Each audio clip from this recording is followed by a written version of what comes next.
Hey guys, at the time that I am filming this, it is currently a few days before the Ides of March. Now, that is not why I'm filming this. This is not a Let's Kill Julius Caesar video, or Hooray Caesar's Dead, or Boohoo Caesar's Dead, none of those things.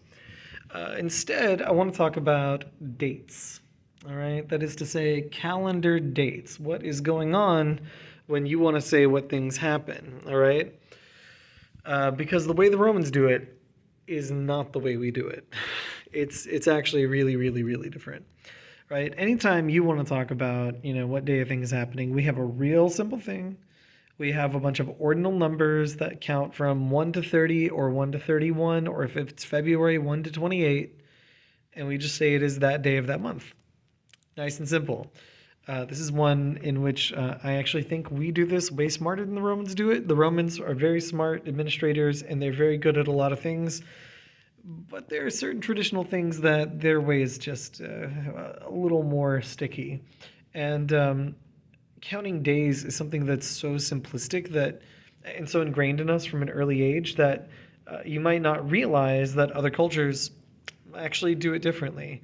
They're not all going to be uniform because the Romans would never, in any sense, and today, just to be clear, is what is it? 8th. It's the 8th. Today's the 8th of March. The Romans would never say that today's the 8th of March. They just, that vocabulary would never come out of their mouths. And the reason that they would never say this is because they count all of their days according to a certain few days of the month. So any day that they want to name will be named in relation to one of these three things, either the calends, the noni, or the ides. Now, there's a cultural reason for this, and I'm sure like some real smart YouTuber, classicist person has done a cool video on what the significance of these 3 days are. I'm not going to get into that right now. I'm just getting into the nitty gritties of how to actually interpret when you see a date, or how to say one if you need to say one.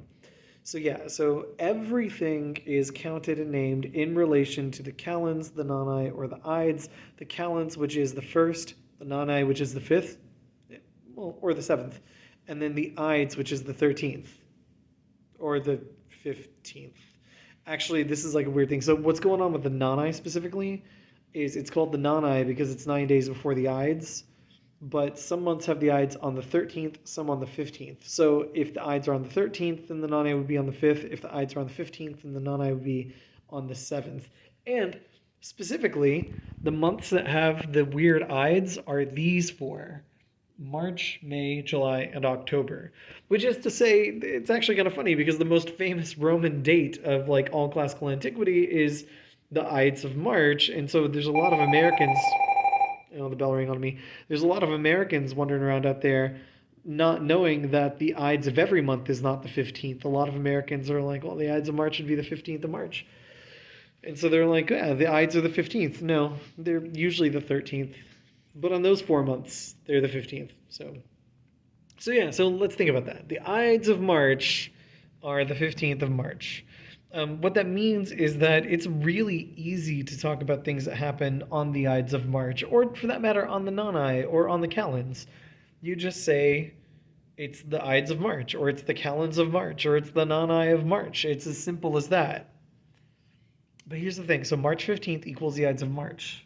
March 16th is then 17 days before the calends of April. Yep. March 15th is the Ides of March. March 16th is 17 days before the calends of April. Now, to be clear, we are still very much in March, but because they count all of their days in relation to the next big day, whatever the next big day is, today is that many days until that big day. So if the next big day is the first of the next month, then you count your days down to that. Here, let me give a simpler example than March 16th.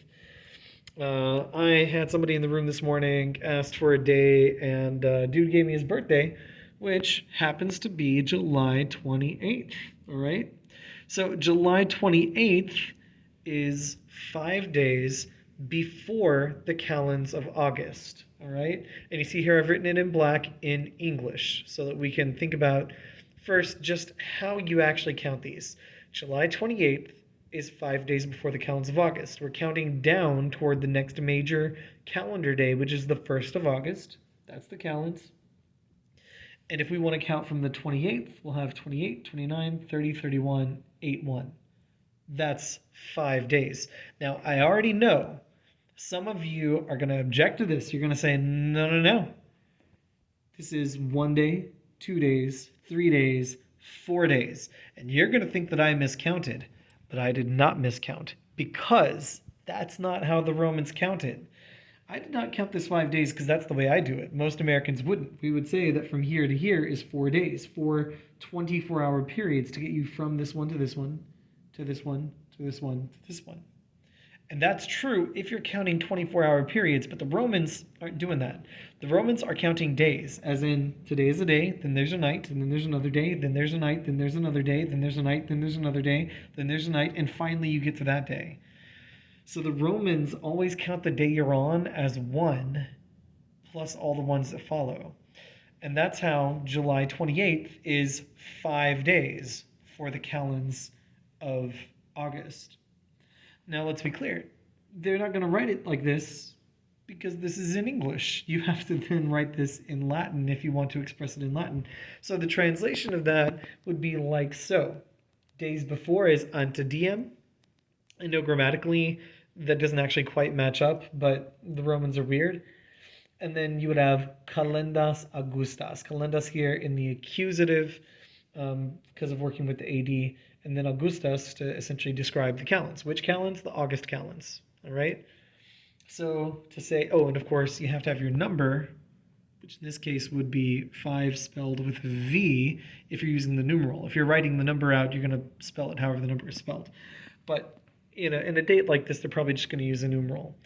So you would have a V, which, to be clear, the actual word would be quinque, right? Ante diem calendas Augustas, all right?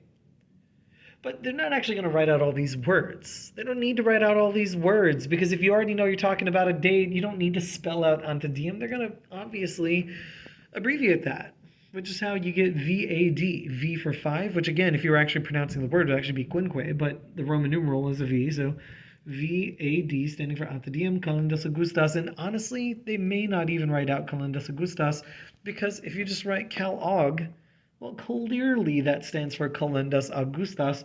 So if you wanted to say July 28th, you would say, quinque ante diem calendas Augustas, but you would just write it in this really simplified form. And if you actually want to see that in a sentence, then here you go. It says Brian will give a really nice dinner to his friends on his birthday, Dia Natali, and then a specification of when that is. July 28th. That is to say, 5 days before the calends of August. Shout out to Brian for the providing of a birthday for me to use in this example. I was about to say happy birthday, Brian, but that's actually still more than 4 months, 4.5 months away. But nevertheless, I hope you have a happy birthday when it does finally roll around, Brian. If you need to, watch this video again on your birthday. Anyway, that's how the Romans, spell out and think of their dates. So make sure that you are using that when you try to do your homework from chapter 36, where they ask you to do exactly that. And otherwise, I will see you guys in class.